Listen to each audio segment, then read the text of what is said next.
Hello friends, कैसे हैं। My name is Sarvesh Singh. Welcome to you my class. आज का टॉपिक क्या है? एंजाइम।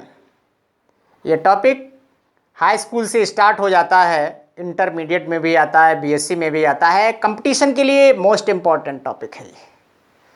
तो इस टॉपिक से कई क्वेश्चन आते हैं, कई तरीके से क्वेश्चन आते हैं कि एंजाइम की खोज किसने की, इसका नाम किसने दिया, सबसे पहला एंजाइम कौन सा बताया गया, किस तरीके से काम करते हैं, किसके बने हुए होते हैं, इसका मुख्य कार्य क्या होता है, कहाँ से ये स्रावित होते हैं। इस तरीके के तमाम क्वेश्चन इसके माध्यम से बनते हैं। तो आइए इसकी बात करते हैं। एंजाइम क्या होते हैं, इसकी खोज सबसे पहले किसने की थी, किसने इसके विषय में बताया था? तो एक साइंटिस्ट थे जिसे कोहने के नाम से जाना जाता है। कोहने ने क्या दर्शाया था? एक साइंटिस्ट थे कोहने। इन्होंने कब बताया था? 1878 में कोहने ने ईस्ट के अंदर खमीर एंजाइम को देखा था। नाम दे दिया था केवल एंजाइम का, लेकिन इसके विषय में कोई विशेष डिस्क्राइब नहीं किया था, कोई विशेष इसका वर्णन नहीं किया था, ना ही कोई विशेष स्टडी की थी। लेकिन स्टडी करने वाले कौन से साइंटिस्ट आ गए? एक दूसरे साइंटिस्ट आ गए जिसे हम बुकनर के नाम से जानते हैं। कौन से आ गए? बुकनर साइंटिस्ट आ गए। इन्होंने 1897 में 1897 में बुकनर ने ईस्ट के अंदर से, किसके अंदर से? ईस्ट से, कह सकते हैं ईस्ट से जाइमेज एंजाइम को निकाला था।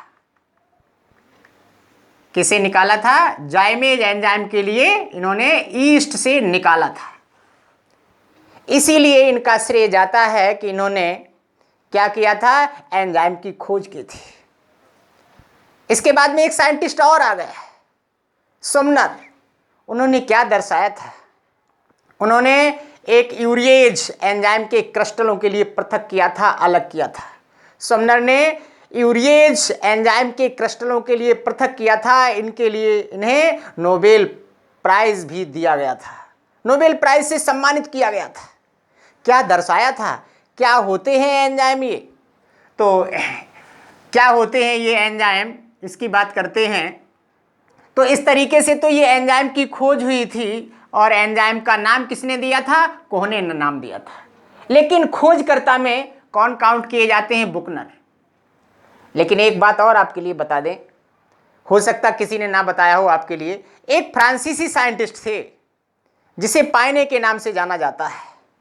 पायने ने इनसे पहले ही बता दिया था। क्या बताया था? 1833 में पायने ने भी एंजाइम की खोज कर ली थी। जो फ्रांसीसी साइंटिस्ट थे, कौन? पायने। जो पायने साइंटिस्ट थे, इन्होंने 1833 में एंजाइम की खोज कर ली थी। इसके बाद में ये साइंटिस्ट आए। लेकिन नोबेल प्राइज किसे मिला था? सुमनर के लिए मिला था। इन्होंने यूरिएज एंजाइम के क्रिस्टल के लिए पृथक किया था, अलग किया था। तो कंपटीशन वाले तैयार कर लें, ध्यान रखिएगा। जो यूरिएज एंजाइम जो पृथक किया था, उसके क्रिस्टल के लिए अलग किया था, सुमनर ने किया था। नोट करना चाहें तो नोट कर लीजिए, सुमनर ने इसे अलग किया था, और इसके लिए इन्हें नोबेल प्राइज से भी इसे सम्मानित किया गया था। ओके, अब बात करते हैं एंजाइम होते क्या हैं। एंजाइम ये ऑर्गेनिक मटेरियल्स होते हैं, ऑर्गेनिक मटेरियल्स होते हैं, कार्बनिक पदार्थ होते हैं। ये क्या होते हैं? ये कार्बनिक पदार्थ होते हैं। कार्बनिक पदार्थ कौन कौन से होते हैं, क्या क्या होते हैं कार्बनिक पदार्थ? आपने नाम सुना होगा, जैसे कार्बोहाइड्रेट। ये भी क्या है? ये क्या है? ये कार्बनिक पदार्थ है। ओके, दूसरा क्या है? प्रोटीन। ये क्या है? ये भी एक कार्बनिक पदार्थ है। और फैट या लिपिड, ये क्या है? ये कार्बनिक पदार्थ हैं। तो एंजाइम क्या होते हैं? ये कार्बनिक पदार्थ होते हैं। अब इनमें से कौन से कार्बनिक पदार्थ होते हैं? ये प्रोटीन होते हैं। एंजाइम कह सकते हैं कि एंजाइम प्रोटीन के बने हुए होते हैं। ये ऐसे कार्बनिक पदार्थ होते हैं जो प्रोटीन के बने हुए होते हैं। अधिकांश एंजाइम प्रोटीन के बने हुए होते हैं, लेकिन जितने एंजाइम होते हैं वो प्रोटीन के बने हुए होते हैं। लेकिन ये नहीं कह सकते हैं क्या कि सारी प्रोटीन एंजाइम होती है। ये नहीं कह सकते। क्या कह सकते हैं? एंजाइम प्रोटीन के बने हुए होते हैं, लेकिन प्रोटीन एंजाइम नहीं होते हैं सभी। ये ध्यान रखने की आवश्यकता है, जरूरत है। तो अब बात करते हैं, लगभग 2000 एंजाइमों की सर्च हो चुकी है अब तक। कितने एंजाइमों की सर्च हो चुकी है? 2000 एंजाइमों की सर्च हो चुकी है। एक तो एंजाइम प्रोटीन के बने हुए होते हैं, ओके। अब कुछ एंजाइम 1% ऐसे भी होते हैं जो प्रोटीन से नहीं बने हुए होते हैं, वो किसी दूसरे सबस्टेंस से मिलकर बने होते हैं, जैसे आरएनए। कुछ एंजाइम ऐसे भी होते हैं जो प्रोटीन से मिलकर नहीं बने होते हैं, दूसरे से मिलकर बने होते हैं, जिसे आरएनए कहते हैं। और जो एंजाइम आरएनए से मिलकर के बने हुए होते हैं उन्हें क्या कहते हैं? उन्हें क्या कहा जाता है? राइबोजाइम उन्हें कहा जाता है। जो आरएनए, जिन एंजाइम में आरएनए भाग लेता है उन्हें क्या बोलते हैं? राइबोजाइम उसे कहते हैं। राइबोजाइम उन्हें कहा जाता है, ओके। तो कह सकते हैं कि एंजाइम अकार्बनिक पदार्थ होते हैं, प्रोटीन के बने हुए होते हैं। रासायनिक अभिक्रिया में ये अभिक्रिया की दर को घटा भी देते हैं और ये बढ़ा भी देते हैं। स्वयं अपघटित नहीं होते हैं, स्वयं रासायनिक अभिक्रिया में भाग नहीं लेते हैं, लेकिन ये रासायनिक अभिक्रिया की दर को घटा भी देते हैं और ये बढ़ा भी देते हैं, दोनों काम करते हैं। तो ये क्या होते हैं? ये कैटालाइसिस होते हैं। ये उत्प्रेरक की भांति काम करते हैं। आपने उत्प्रेरक के बारे में सुना होगा। उत्प्रेरक क्या होते हैं? जो रासायनिक अभिक्रिया की दर को घटा भी सकते हैं और बढ़ा भी सकते हैं। ऐसे पदार्थ जो रासायनिक अभिक्रिया की दर को घटा भी देते हैं और बढ़ा भी देते हैं, उसे उत्प्रेरक कहते हैं। तो ये जो एंजाइम होते हैं वो उत्प्रेरक की भांति कार्य करते हैं, ओके। तो आगे बात करते हैं, एंजाइम से क्या अर्थ निकलता है? मुख्य रूप से एंजाइम कहाँ से स्रावित होते हैं? जितनी भी लिविंग सेल होती हैं, जितनी भी सजीव कोशिकाएं होती हैं, सजीव कोशिकाओं के अंदर ही एंजाइम संश्लेषित होते हैं, एंजाइम बनते हैं। पौधे हों, चाहे बैक्टीरिया सेल हों, चाहे वो एनिमल्स हों, या कह सकते हैं ह्यूमन बींग्स हों, यानी सजीव कोशिकाओं के अंदर एंजाइम बनते हैं और उन कोशिकाओं के अंदर भी काम करते हैं और कोशिकाओं से बाहर जब आ जाते हैं तो भी कार्य करते हैं। जब कोशिकाओं के अंदर ये एंजाइम काम करते हैं तो उसे क्या कहते हैं? अंतराय एंजाइम कह सकते हैं या आंतरिक एंजाइम कह सकते हैं। और जब कोशिकाओं से बाहर आकर के काम करते हैं तो उसे क्या कहते हैं? बाह्य एंजाइम भी कह सकते हैं, एक्सो एंजाइम भी कह सकते हैं, ओके। तो एंजाइम क्या होते हैं, इसकी कुल परिभाषा हमें क्या मिलती है कि एंजाइम कार्बनिक पदार्थ होते हैं, प्रोटीन के बने हुए होते हैं। ये रासायनिक अभिक्रिया की दर को बढ़ा देते हैं, लेकिन स्वयं रासायनिक अभिक्रिया में भाग नहीं लेते हैं, उसे एंजाइम कहते हैं। एंजाइम का मुख्य वर्ग क्या है? मुख्य कार्य क्या होता है? ये डाइजेशन की क्रिया में भाग लेते हैं, ये पाचन क्रिया में भाग लेते हैं। किस तरीके से ये भाग लेते हैं वो मैं आपको बताता हूं। तो एंजाइम किस तरीके से भाग लेते हैं डाइजेशन की क्रिया में, पाचन की क्रिया में, या किस तरीके से ये वर्क करते हैं एंजाइम, तो ध्यान दीजिएगा। जितने भी कंपटीशन वाले स्टूडेंट्स हैं वो ध्यान दें किस तरीके से ये वर्क करते हैं एंजाइम। एंजाइम में कुछ दरारनुमा संरचनाएं होती हैं या थैलीनुमा संरचनाएं होती हैं, जिसे क्या कहते हैं? तो ध्यान दीजिए, देखिएगा इसके माध्यम से, डायग्राम के माध्यम से। दिस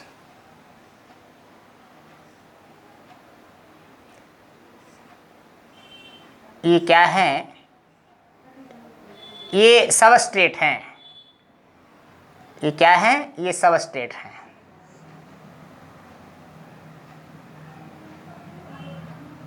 ये क्या है? ये सबस्ट्रेट हैं।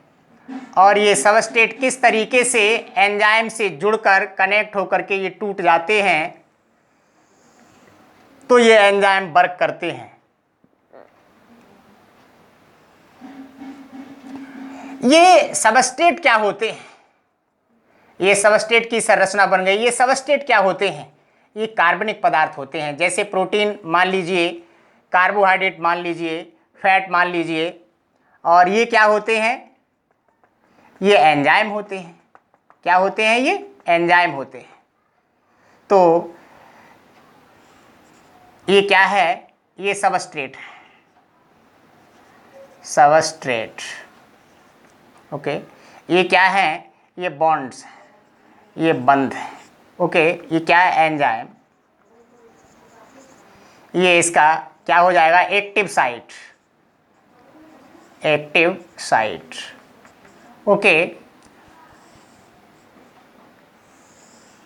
किस तरीके से ये वर्क करते हैं स्ट्रक्चर के माध्यम से देखिएगा।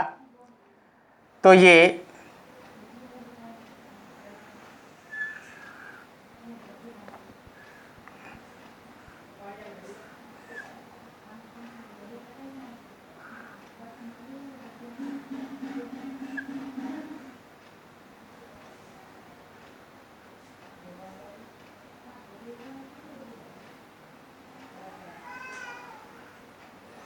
अब यहाँ पर ये जो सबस्ट्रेट हैं इस एंजाइम में मिल चुके हैं, कनेक्ट हो गए।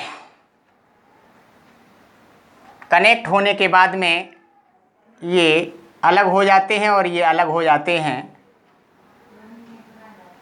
ये संरचना अलग हो जाती है।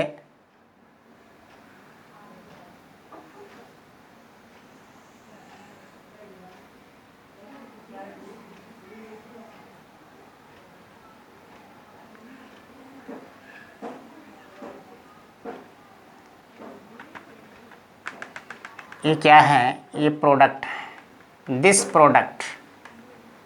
ओके, ये एंजाइम। ओके, यहाँ पर ये क्या है? Enzyme, substrate, complex. तो ये किस तरीके से ये वर्क करते हैं, किस तरीके से ये काम करते हैं? तो ध्यान दीजिएगा, जितना भी फूड मटेरियल हम लोग फूड के रूप में यूज़ करते हैं, फूड में क्या क्या लेते हैं? प्रोटीन लेते हैं, कार्बोहाइड्रेट लेते हैं, वसा लेते हैं, मिनरल्स लेते हैं, ये सारी चीज़ें लेते हैं। इनके अंदर ये इनके जो मॉलिक्यूल्स होते हैं, इनके जो कण होते हैं, बंधों के माध्यम से एक दूसरे से कनेक्ट होते, जुड़े होते हैं, और जब ये हमारे बॉडी के अंदर पहुंचते हैं तो उसमें एंजाइम मिलते हैं। तो ये एंजाइम किस तरीके से काम करते हैं तो देख लिए। तो यहाँ पर ये क्या है? मान लीजिए ये कार्बोहाइड्रेट है या प्रोटीन है। ये कार्बोहाइड्रेट है, और कार्बोहाइड्रेट के जो कण होते हैं वो बंधों के माध्यम से एक दूसरे से जुड़े होते हैं, ये एंजाइम होते हैं। और जब ये एंजाइम इन कार्बोहाइड्रेट के मॉलिक्यूल से मिलते हैं ये दोनों संरचनाएं। ये सबस्ट्रेट है। सबस्ट्रेट किसे कहते हैं? ये प्रोटीन हो सकता है, कार्बोहाइड्रेट हो सकता है, विटामिन हो सकता है, मिनरल्स हो सकते हैं, लिपिड हो सकते हैं, ये कोई से मटेरियल हो सकते हैं, फूड मटेरियल हो सकते हैं। ओके, सबस्ट्रेट के लिए। अब ये क्या है? एंजाइम है। जब हमारे बॉडी के अंदर ये मटेरियल पहुंचता है तो क्या होता है? एंजाइम, उस एंजाइम में जो एक्टिव साइट होता है वहां पर ये कनेक्ट हो जाते हैं, वहां से ये जुड़ जाते हैं। तो उस समय एंजाइम करता क्या है? ये एंजाइम एक्टिव हो जाता है, और जो इसके बंध होते हैं, और ये इसके बंध आपस में टूट जाते हैं। ये बंध जो है आपस में ये टूट जाता है, अलग हो जाता है, जिससे हमारे बॉडी के अंदर आसानी से डाइजेशन हो जाता है, पाचन हो जाता है। और जब ये बंध टूट जाते हैं, अर्थात ये छोटे छोटे मॉलिक्यूल्स में टूट जाते हैं, जब ये जटिल कंपाउंड्स, जटिल यौगिक टूट जाते हैं तो क्या होता है? ये तो दूसरा प्रोडक्ट बन जाता है, और ये एंजाइम होते हैं वहां से अलग हो जाते हैं और किसी दूसरे सबस्ट्रेट में जाकर के पुनः भाग लेने के लिए ये रेडी हो जाते हैं, तैयार हो जाते हैं। इस तरीके से ये एंजाइम हम लोगों की बॉडी के अंदर वर्क करते हैं, कार्य करते हैं। तो इस तरीके से ये काम करते हैं। कुछ ऐसे भी एंजाइम होते हैं जो मुख्य रूप से डाइजेशन की क्रिया में भाग लेते हैं, अब उन्हें देखिएगा किस तरीके से डाइजेशन की क्रिया में भाग लेते हैं, ये समझ में आया होगा आप लोगों के। तो किस तरीके से ये भाग लेते हैं डाइजेशन की क्रिया में।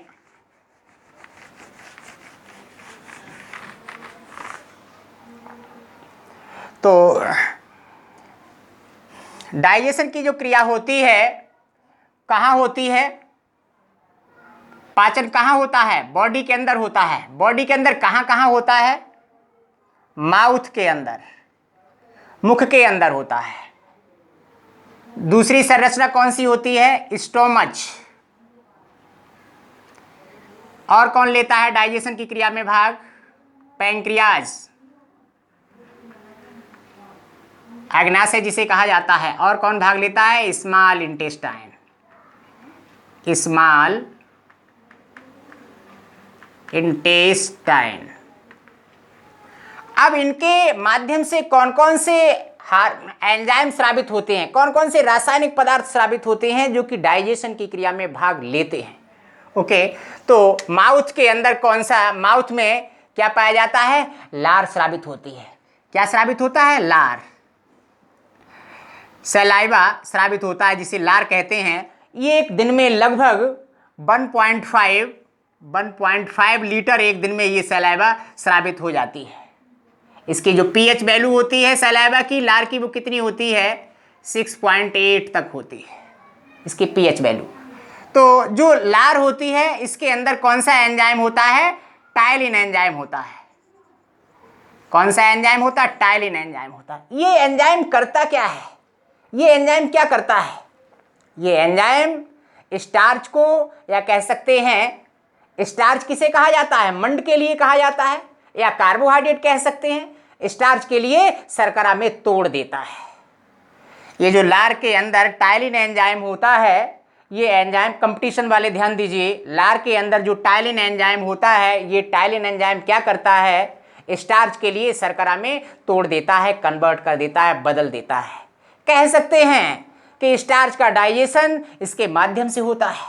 तो फूड का अगर प्रश्न आता है, क्वेश्चन आता है कि फूड का डाइजेशन होता कहाँ से है, बॉडी के अंदर कहाँ से प्रारंभ हो जाता है, तो मुख से प्रारंभ हो जाता है, माउथ से स्टार्ट हो जाता है फूड का डाइजेशन, पाचन। क्यों, क्योंकि मुख के अंदर जो लार होती है उसके अंदर टाइलिन एंजाइम पाया जाता है, और ये एंजाइम स्टार्च के लिए शर्करा में तोड़ देता है, अर्थात स्टार्च का डाइजेशन करने में ये भाग लेता है। ओके, अब बात करते हैं स्टोमच। इसके माध्यम से भी एंजाइम स्रावित होते हैं। इसके माध्यम से कौन कौन से एंजाइम स्रावित होते हैं, एमाइलेज, एक तो एमाइलेज एंजाइम स्रावित होता है, दूसरा पेप्सिन। एमाइलेज एंजाइम स्रावित होता है और पेप्सिन एंजाइम स्रावित होता है। जो स्टोमच आमाशय होता है, इस आमाशय में ये एंजाइम स्रावित होते हैं, एक तो एमाइलेज और दूसरा पेप्सिन। एमाइलेज क्या करता है, एमाइलेज एंजाइम ये क्या करता है, ये कार्बोहाइड्रेट का डाइजेशन करता है, या कह सकते हैं जिस स्टार्च का डाइजेशन पर्याप्त मात्रा में मुख के अंदर संपूर्ण मात्रा में नहीं हो पाता है, उस स्टार्च का डाइजेशन एमाइलेज एंजाइम के माध्यम से हो जाता है। या कह सकते हैं कार्बोहाइड्रेट का डाइजेशन या उसका पाचन एमाइलेज एंजाइम के माध्यम से होता है। और जो पेप्सिन होती है ये किसका पाचन करती है, ये प्रोटीन का पाचन करती है। ओके, अब बात करते हैं पैंक्रियाज के माध्यम से। ये मुख्य रूप से एंजाइम हैं, कंपटीशन वाले इतने एंजाइम आपको पता होना चाहिए। जो पैंक्रियाज के माध्यम से कौन कौन से एंजाइम स्रावित होते हैं, नंबर 1 लाइपेज, लाइपेज एंजाइम। दूसरा ट्रिप्सिन एंजाइम, ट्रिप्सिन एंजाइम। और एमाइलेज एंजाइम, एमाइलेज एंजाइम। ये एंजाइम स्रावित होते हैं। लाइपेज एंजाइम क्या करता है, ये वसा का, लिपिड का, वसा का जो तैलीय पदार्थ होते हैं, जो ऑयली होते हैं, उनका डाइजेशन कौन करता है, लाइपेज के माध्यम से होता है। ओके, और जो ट्रिप्सिन एंजाइम होता है ये प्रोटीन का पाचन करता है, और जो एमाइलेज एंजाइम होता है ये कार्बोहाइड्रेट का डाइजेशन करता है, या कह सकते हैं स्टार्च का डाइजेशन करता है, या स्टार्च का पाचन करता है, जिसे मंड भी कहा जाता है। तो इस तरीके से पैंक्रियाज या अग्नाशय ग्रंथि से स्रावित होने वाले जो एंजाइम होते हैं वो एंजाइम ये मुख्य रूप से होते हैं, ये लाइपेज जो एंजाइम होता है ये वसा का डाइजेशन करता है, ट्रिप्सिन प्रोटीन का डाइजेशन करता है, एमाइलेज ये कार्बोहाइड्रेट का डाइजेशन करता है, पाचन करता है। ये मुख्य एंजाइम होते हैं।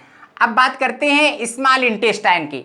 स्मॉल इंटेस्टाइन के माध्यम से भी एंजाइम स्रावित होते हैं। वो कौन से एंजाइम स्रावित होते हैं? सुक्रेज एंजाइम होता है, लैक्टेज, सुक्रेज होता है, लैक्टेज होता है और माल्टेज होता है, एरेप्सिन होता है। तो ये जो एंजाइम है ये किसका डाइजेशन करते हैं? आपने नाम सुना होगा कार्बोहाइड्रेट। कार्बोहाइड्रेट के पार्ट भी आपने सुने होंगे। कार्बोहाइड्रेट के कितने पार्ट होते हैं? पॉलीसेकेराइड्स होता है, डाइसेकेराइड्स होते हैं, मोनोसेकेराइड्स होते हैं। तो ये जो एंजाइम होते हैं ये क्या करते हैं? सुक्रोज, ये सुक्रोज का डाइजेशन करता है, लैक्टोज का डाइजेशन करता है। इस तरीके से आप कह सकते हैं। अर्थात एक वर्ड में मैं आपको बताता हूं, कंपटीशन वाले ध्यान दीजिए। तो ये जो एंजाइम होते हैं ये क्या करते हैं? ये जो डाइसेकेराइड्स होते हैं उन डाइसेकेराइड्स के लिए मोनोसेकेराइड्स में कन्वर्ट कर देते हैं।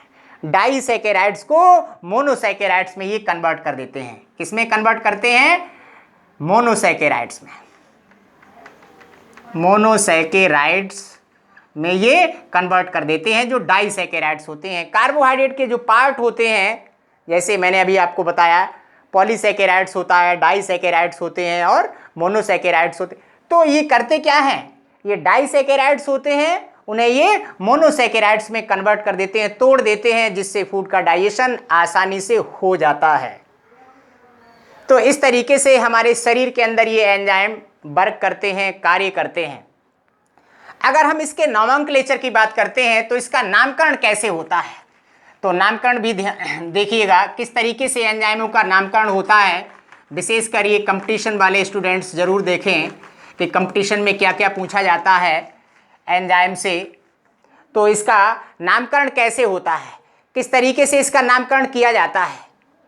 तो नामकरण एक तो जिस चीज़ के लिए हम फूड के रूप में यूज़ करते हैं, जिस चीज़ को हम लोग खाते हैं फूड के रूप में यूज़ करते हैं, क्या क्या खाते हैं, जैसे मान लीजिए जिस चीज़ के लिए हम खाते हैं उसी के नाम के अंत में एज वर्ड लगा दिया जाता है तो वो एंजाइम बन जाता है।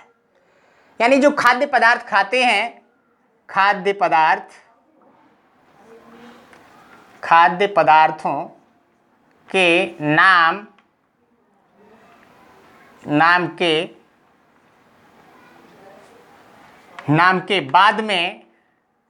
के बाद में एज वर्ड लगा दिया जाए, एज शब्द लगा देते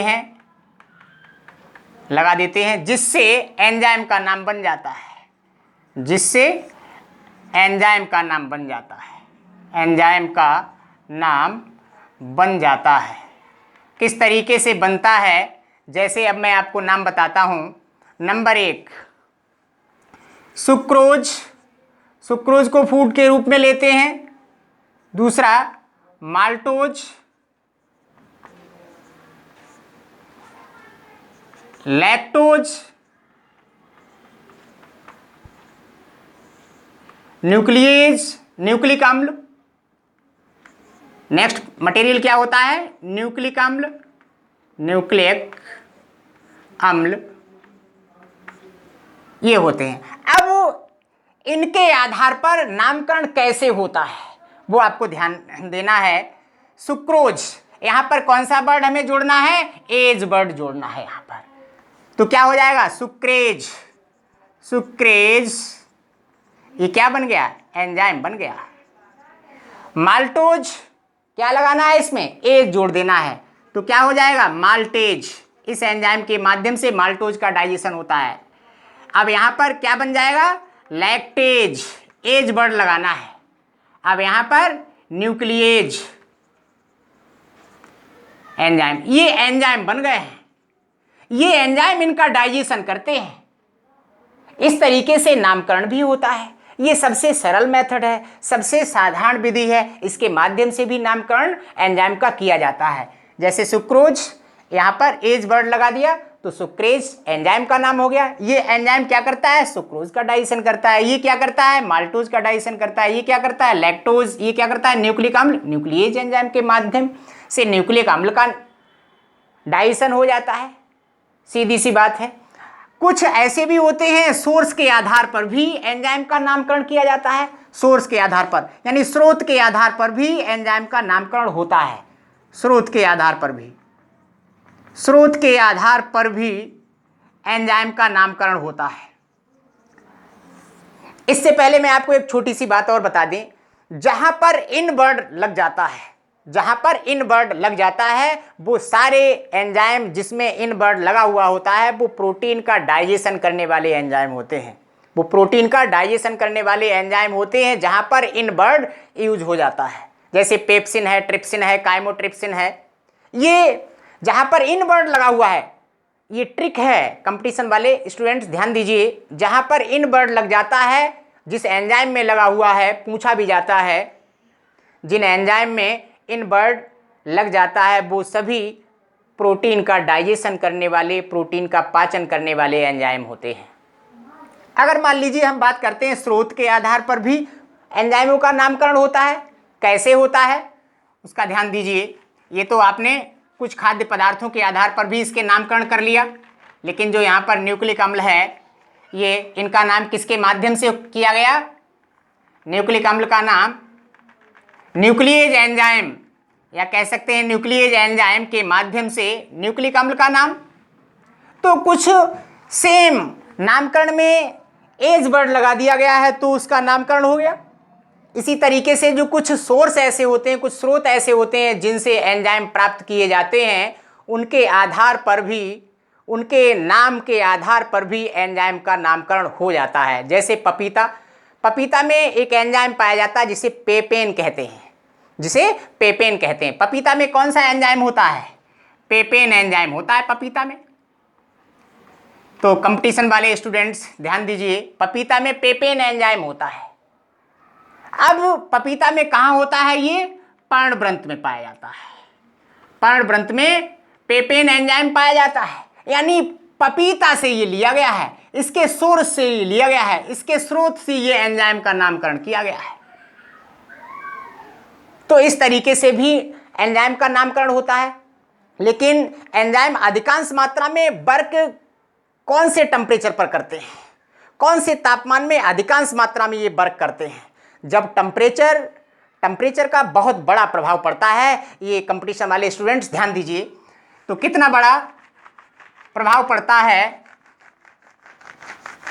ये किस तरीके के आधार पर कितना टेम्परेचर होना चाहिए जिससे कि एंजाइम अधिकांश मात्रा में वर्क करते हैं, अधिकांश मात्रा में ये एक्टिव होते हैं, सक्रिय होते हैं। जैसे अभी मैंने लिखा था पेपेन एंजाइम, ये पेपेन एंजाइम पपीते में पाया जाता है। ये एंजाइम की तो एक और विशेषता है, ये 60 डिग्री सेल्सियस टेम्परेचर पर भी ये एक्टिव बना रहता है, सक्रिय बना रहता है। कुछ एंजाइम ऐसे होते हैं जो 60 डिग्री टेम्परेचर पर ये धीमी गति से काम करना शुरू कर देते हैं। लेकिन मुख्य रूप से एंजाइम अधिकांश मात्रा में सबसे ज्यादा एक्टिव कब होते हैं? 25 डिग्री सेल्सियस टेम्परेचर से लेकर के 40 डिग्री सेल्सियस टेम्परेचर पर सबसे अधिकांश मात्रा में ये वर्क करते हैं, सबसे ज्यादा एक्टिव होते हैं, सबसे ज्यादा सक्रिय होते हैं। एंजाइम सबसे ज्यादा सक्रिय 25 डिग्री सेल्सियस से लेकर के टेम्परेचर पर और 40 डिग्री टेम्परेचर पर ये सबसे ज्यादा ये वर्क करते हैं, सबसे ज्यादा ये एक्टिव होते हैं, कार्य करते हैं। तो इस तरीके से नेक्स्ट वीडियो भी आपके लिए एंजाइम से रिलेटेड मिलेगी। जो स्टूडेंट्स हमारा वीडियो देखते हैं, अगर उनके समझ में आती है तो उसे सब्सक्राइब भी करें, शेयर भी करें, लाइक भी करें। Thank you.